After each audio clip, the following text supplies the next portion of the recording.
سرخط خبرها. آتش‌سوزی در انبار بزرگ از آن، مکان کاری مهاجران از آسیای مرکزی. تعداد بیکاران در تاجیکستان 8% افزایش یافته است. یک فرمانده طالبان تاجیکستان را تهدید کرد.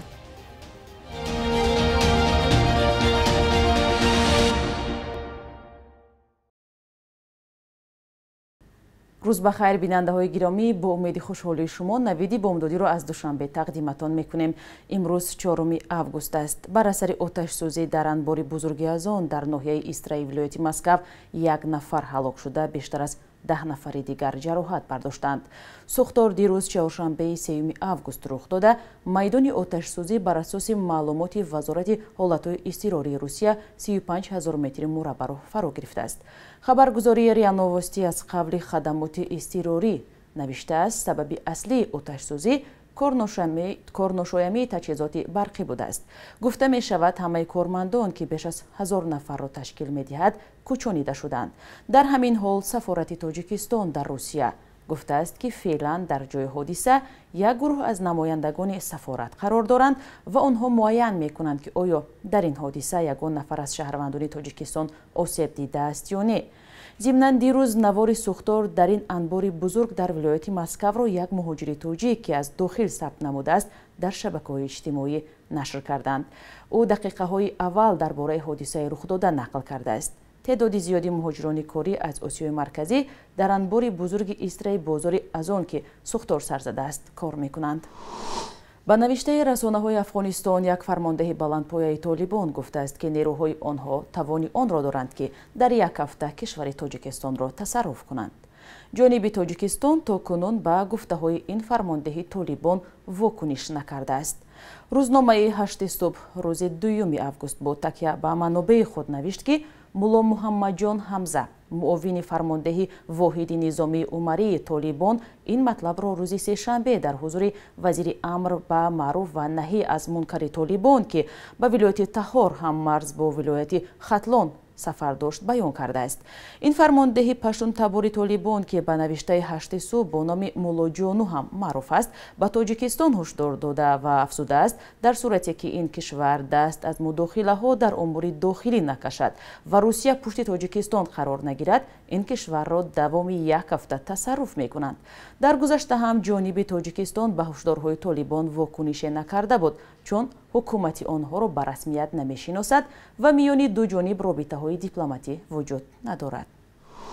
آژانسی آمار تاجیکستان گزارش داد که از شماره عمومی قوه کاری در کشور 2% همچون شخصان بیکار رسما ثبت نام شدند، ولی کارشناسان میگویند آمار رسمی بیکاری در تاجیکستان واقعی نیست و شماره بیکاران به مراتب از این بیشتر است. مسئولین این نهاد روز 4 آگوست در نشست خبری گفتند تا آخر ایون امسال 55,000 نفر را در تاجیکستان رسما بیکار اعتراف کردند که نسبت به همین دوره سال گذشته بیشتر از 8% زیاد بوده است.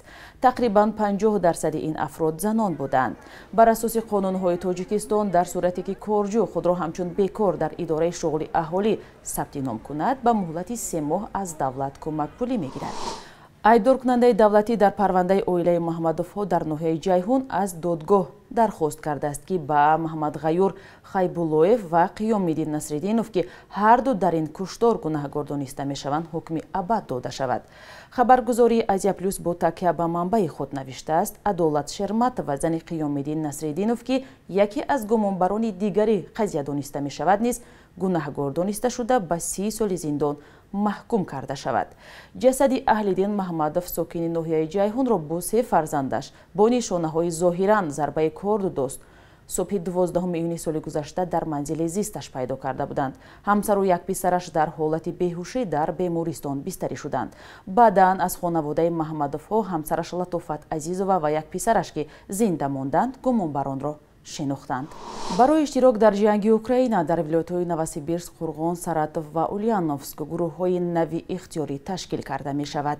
بعضی گروه‌ها پرداخت یک دفعه‌ای نه در حجم 300,000 روبل پیشنهاد می شود.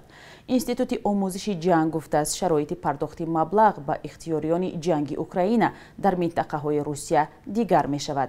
از جمله در حکومت باشقرقیزستان гуфтанд пардохти ҳаррӯза дар ҳаҷми 2000 рубли русӣ моҳе якбор дода мешавад.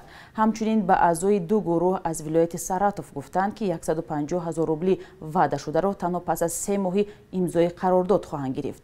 ба назари коршиносон мақомоти рус шароити пардохти маблағро барои он тағйир медиҳанд ки ихтиёриён барои гирифтани пул аз рафтан ба ҷанги Украина худдорӣ накунанд. пештар беш аз 40 ихтиёрӣ аз ҷуваши Русия ба раҳбарияти ҷумҳурии худ шикоят карда буданд ки пули ваъдашуда дар қарордоди иштирок дар ҷанги Украинаро наметавонанд дарёфт кунанд. масъулини комиссияи олии аттестатсионӣ гуфтанд мансабдорони тоҷик бе иҷозаи президент наметавонанд рисолаи илмӣ ҳимоя кунанд. қаблан ин ниҳод бо ирсоли номае аз шӯроҳои илмии донишгоҳҳо хоста буд ки рисолаҳои кормандони ниҳодҳои давлатиро танҳо пас аз иҷозаи раиси ҷумҳур баррасӣ кунанд. ин мавзӯъро дар нишасти хабарии ин ниҳод матраҳ карданд ва ҷузъиёти онро ҳамкорам Алишер Зарифӣ мегӯяд. раҳбарияти комиссияи олии аттестатсионӣ шарҳ дод ки чаро мансабдорони тоҷик бе иҷозаи президент наметавонанд рисолаи илмӣ ҳимоя кунанд. қаблан ин ниҳод бо ирсоли номае аз шӯрои илмии донишгоҳҳо хоста буд ки рисолаҳои кормандони ниҳодҳои давлатиро танҳо пас аз иҷозаи президент баррасӣ кунанд.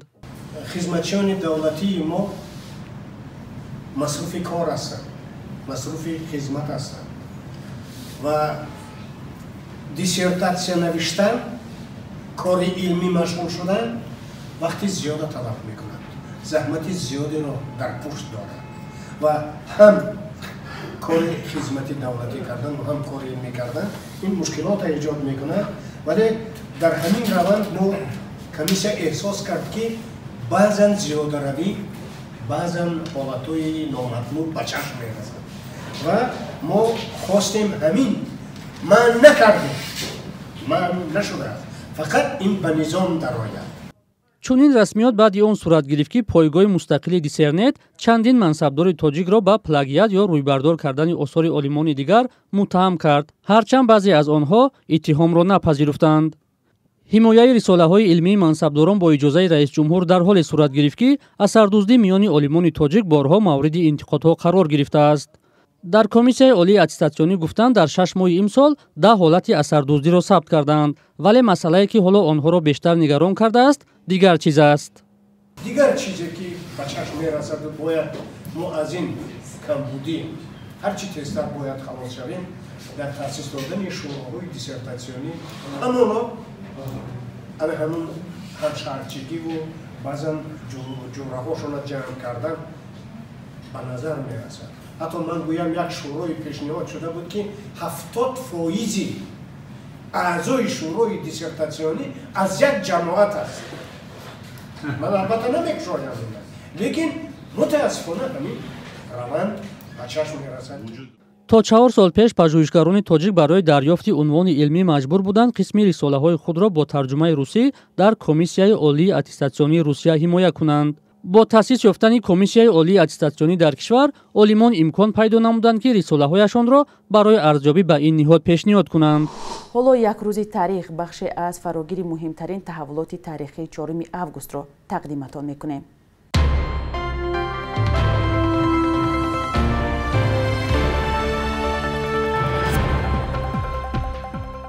4 август 4 августи соли 2014 парлумони Тоҷикистон ба ҳукумат ҳақ дод ки дар ҳолатҳои изтирорӣ аҳолиро аз дастрасӣ ба хадамоти алоқаи мобилӣ ва интернет маҳрум кунад.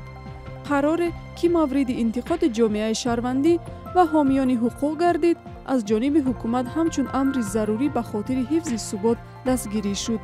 созмонҳои ҳомии озодии баён аз маздуд шудани дастрасӣ ба шабакаҳои хабаррасон дар ҳолатҳои сар задани ноамнӣ пайваста интиқод мекунанд. 4 августи соли 2018 Эмомалӣ Раҳмон, раиси ҷумҳурии Тоҷикистон, тарҳи ислоҳшудаи кодекси ҷиноиро имзо кард, ки барои даъват ба терроризм дар интернет ва ё тарафдорӣ аз фаъолияти террористӣ дар шабакаҳои иҷтимоӣ ҷазои сахт муқаррар шуд. дар сурати лайкмонӣ ё бознашри матолибе ки хусусияти ҷиноӣ дорад, аз ин баъд бо 10 то 15 соли зиндон таҳдид мекунад. 4 августи соли 2016 ваколатдори ҳуқуқи инсони Тоҷикистон гуфт, ҳадафи паноҳҷӯии шаҳрвандони кишвар дар Аврупо ба хусус Лаҳистон на дар дарёфти паноҳгоҳи сиёсӣ, балки фақат роҳ ёфтан ба ин кишварҳост.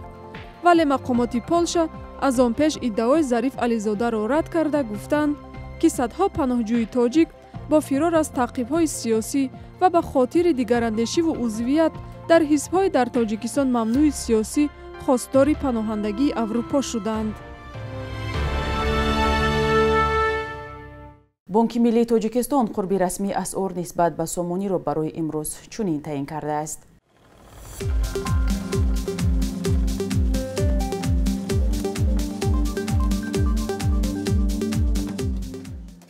ин буд охирин хабарҳо ки тақдими шумо кардем. хабару гузоришҳои радиои Озодиро пайгирӣ кунед ва назару пешниҳодҳоятонро ҳатман ба мо нависед. то суҳбати дигар, хайр, саломат бошед.